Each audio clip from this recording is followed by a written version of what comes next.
I'm Michael Smerconish. Welcome to the program, and thanks for joining me. ISIS propaganda successful? It sure looks like it. They're using social media, posting videos, forcing Western hostages to spout their party line. We'll get into it. Racism on the decline. That's a good thing, but partyism is on the rise. What's that? It's discrimination based on party affiliation, a fascinating topic, and the politics of fear could sway the midterm elections. Congress won't vote on going after ISIS, but with the launch of airstrikes, candidates are using political ads to scare voters. Let's get started.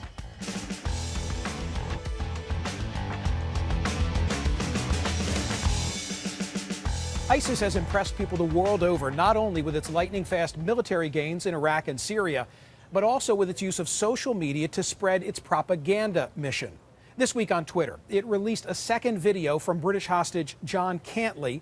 The scripted 6-minute presentation opens with the title, "Lend Me Your Ears," with Cantley introducing himself as a longtime prisoner of the Islamic State who's been abandoned by his government.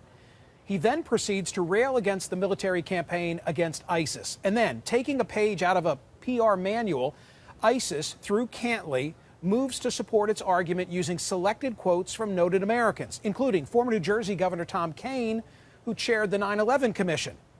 But he begins the video by quoting liberally from my first guest, Michael Scheuer, the former head of the CIA's bin Laden desk.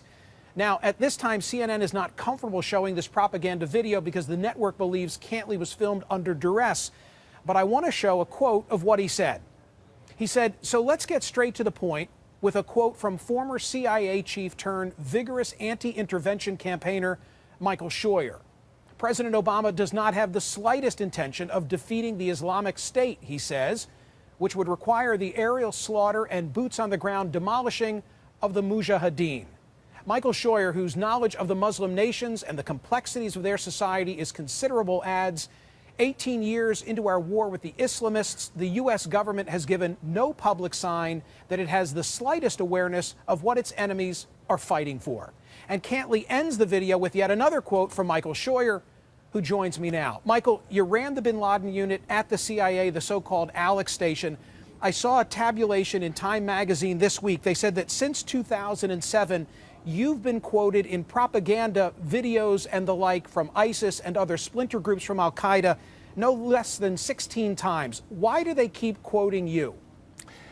It appears, Michael, that I'm the only one in the West that's willing to take people who match words and deeds seriously.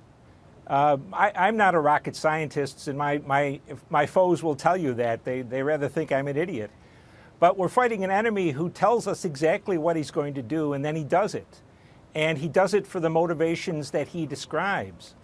And yet we have the third American president now, Mr. Clinton, Mr. Bush, and Mr. Obama, repeating the same sort of nonsense that they've talked about for the last 18 years.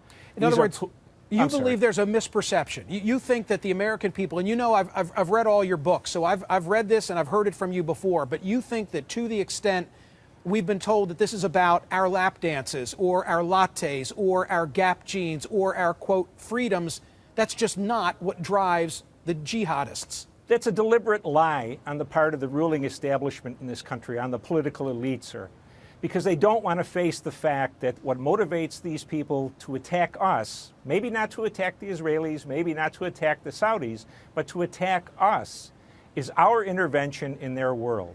And right now, ISIS could not ask for any greater gift than the one Obama is giving them right at the moment. So when they quote Michael Scheuer, your interpretation is to say, because I understand them to be evil SOBs, but people who say what they mean and transmit their intentions, and their message has been mischaracterized by the American political leadership, both Democrats and Republicans. Everyone, Michael, there's not an honest man on Capitol Hill, as far as I know, in terms of this since Ron Paul left. This is a problem that is ours, and it will keep growing, and it will occur in this country until we come to grips with the fact that we have a choice. We keep our foreign policy constant. We fight this war forever. We change our foreign policy to the extent we can, especially in regard to energy and support for the Saudi police state and the Israelis. We have a chance to split the unity of the Mujahideen and have them fight against themselves rather than us. In that hostage video, Mr. Cantley quotes you as having said, Obama doesn't have the slightest intention of defeating the Islamic State. Square that with the fact that we're all looking at footage of airstrikes that have been now launched against that Islamic State, both in Iraq and now in Syria. Michael, we've watched it in Iraq the first time in 2003. We've watched it for 14 years in Afghanistan. Air power wins nothing except with an atomic weapon aboard. And that's not going to happen. It is, Obama said yesterday, there's no military solution to this. And what that means is he's ashamed, as Bush was, as Clinton was, to apply American military power that the American people have paid for to protect their country and their families. And what they'll do is they'll talk their way out of this war, we'll run again, and we'll be 0 for 3 against the Mujahideen, which in the Muslim world means they've beaten both superpowers, both the Soviets and the United States. The Soviets in the '79 invasion of Afghanistan is what you're referring to. That's correct, sir. I'm going to ask you for the Michael Scheuer solution in a moment. But first, I want to ask you to square what you've just offered in terms of what the real motivation of ISIS is with what we're seeing in those videos. And here's what I mean by that, Michael. They're beheading journalists as they are threatening the president against further incursion into the Muslim world. Surely they know that the reaction here in America is going to be for people to get fired up and be supportive of those bombing missions. So I guess my question for Michael Scheuer is, do they really want us to come over there, or do they really want us, as they say in the video, to stay home?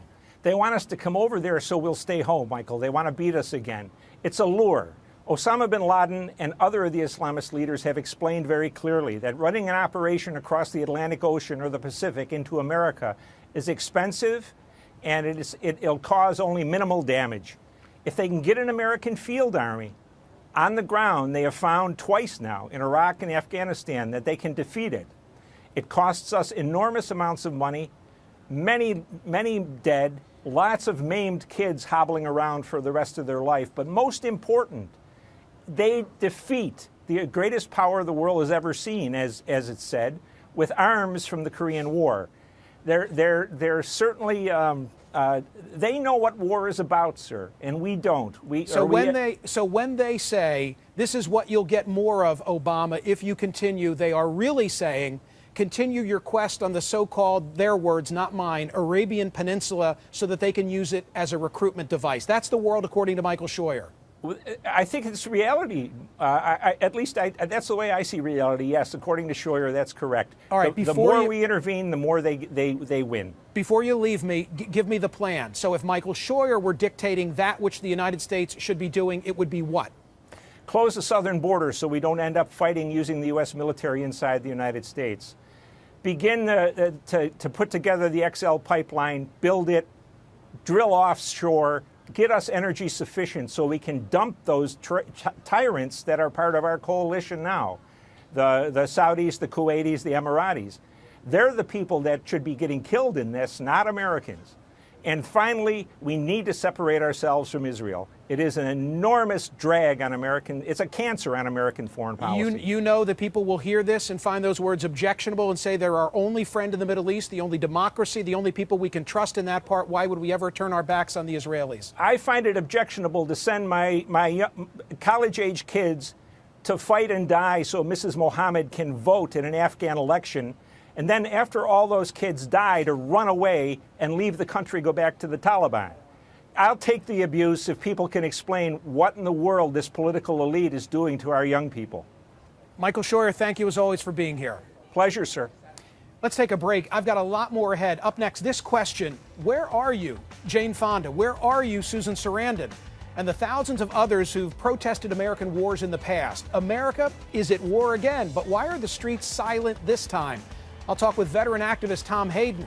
Also ahead, the domestic politics of ISIS. No one on Capitol Hill will go on record with a vote to authorize force against ISIS, but plenty of political ads are using video of the terrorists to stoke fears in the hearts and minds of voters this November, and we'll talk about that. And Gary Hart never got to the White House. Nearly 30 years ago, he was caught in an affair with Donna Rice, ending his bid. A new book sets the record straight on what happened, and I pose this question to the man who broke the Hart story. Have we as a nation suffered because tabloid journalists now peer through the bushes when covering political candidates. I'll be right back.